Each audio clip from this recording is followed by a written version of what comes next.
वो आर्थिक दृष्टि से सिर्फ चंद लोगों को फायदा पहुंचाने के लिए काम सरकार ने किया और अधिकांश भारतवर्ष के जो लोग हैं वो महंगाई और बेरोजगारी से जूझ रहे थे। तो जो परिणाम आज आए हैं, संख्या बल किसका है? इंटरनेशनल स्कूल पृथ्वीराज नगर ऑपोजिट पंचशील ए ब्लॉक अजमेर। शहर के बीचों बीच होलिस्टिक डेवलपमेंट के साथ 25+ sports and activity under the same roof with highly qualified faculty. Admissions open from nursery to 10 97733 26213। थोड़ा सा माइक नीचे पायलट सर। जी सर, एक मिनट। का जो सिनेरियो बदला क्या? ये जो लोकसभा के चुनाव थे, ये एक ऐसे चुनाव थे जहां पूरी दुनिया देखना चाहती थी कि देश के लोग किस प्रकार की राजनीति को पसंद करते हैं। जो राजनीति पिछले 10 साल से भाजपा के शासन में लोगों ने देखी, वो सिर्फ भाषण, प्रचार, प्रोपेगेंडा, झंडा, बैनर, टेलीविज़न और इश्तिहार की राजनीति थी।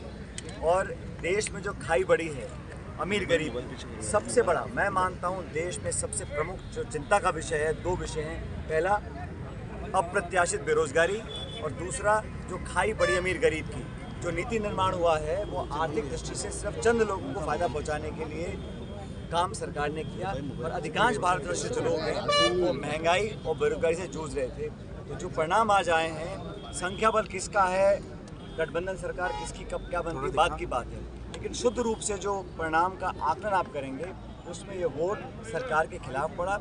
भाजपा का संख्या बल 303 था, आज 60-70 उनके सांसद कम चुन कर आए हैं। एनडीए ने दावा 400 का किया था, 200 कुछ पे आके वो अटक गए हैं। और ये जो जनादेश भी है ये खंडित है। किसी भी दल को सरकार बनाने का स्पष्ट बहुमत नहीं मिला। मतलब लोगों को जो सत्ता में थे उनको अपने गिरबान में झांकना चाहिए और आकलन करना चाहिए कहाँ उनसे कमी रह गई थी। कांग्रेस को और इंडिया अलायंस को आपात जन समर्थन जनता का मिला है। कांग्रेस पार्टी का प्रदर्शन राजस्थान में बहुत बेहतर रहा। पिछले लोकसभा चुनाव में हम एक भी सीट जीत नहीं पाए थे। इस बार हम लोग 11 सीटों पर अयोध्या में बीजेपी हारी है और जिस शहर में मंदिर बना है वहाँ पर भी समाजवादी पार्टी जीती है। तो इस देश के नौजवान, किसान और अधिकांश लोग धर्म के नाम पर जो राजनीति हो रही है उसको पसंद नहीं करते। राजनीति होती है सिद्धांत की, संविधान की, प्रगति की, विकास की, योजना की, उद्योग की, निवेश की। और राजनीति आप करें मंगलसूत्र की, हिंदू की, मुसलमान की, मंदिर मस्जिद की, उसको नौजवान पीढ़ी और अधिकांश लोग पसंद नहीं करते हैं। ये बात मुझे लगता है भाजपा को समझ में आ गई होगी। और जहाँ तक कांग्रेस की बात है, मुझे लगता है कि जो हम लोगों ने संघर्ष किया पार्टी ने राजस्थान में, हरियाणा में, अलग अलग जगहों में हमको अच्छा प्रदर्शन करने का फ़ायदा मिला है।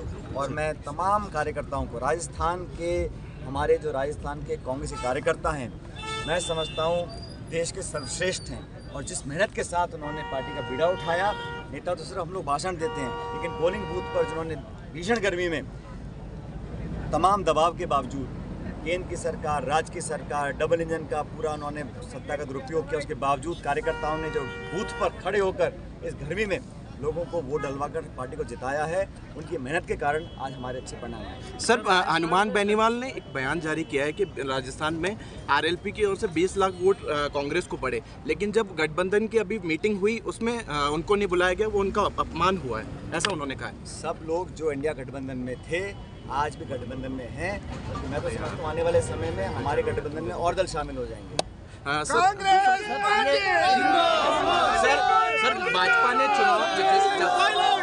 भाजपा ने परिणाम आने के बाद चुप्पी साध ली है। मंत्री जाबर सिंह ने भी कल कहा कि है ना, जो टिकट में हुई है, टिकट दिया गया उसमें कहीं ना। भारतीय जनता पार्टी की अंदरूनी मामलों में टिप्पणी नहीं करना चाहता हूँ। उनका दल है, उनकी सरकार है, वो जो मर्जी करें। लेकिन राजस्थान के लोगों को आज उम्मीद है कि जो सरकार बनी है वो लोगों की मदद करे। आज अघोषित बिजली कटौती हो रही है, पानी की समस्या, बिजली की समस्या, लोग त्रस्त हैं। बड़े संकट के समय में लोगों को सरकार को सामने आना चाहिए, प्रशासन को मुस्तैद करना चाहिए और आम जन को राहत दिलाने के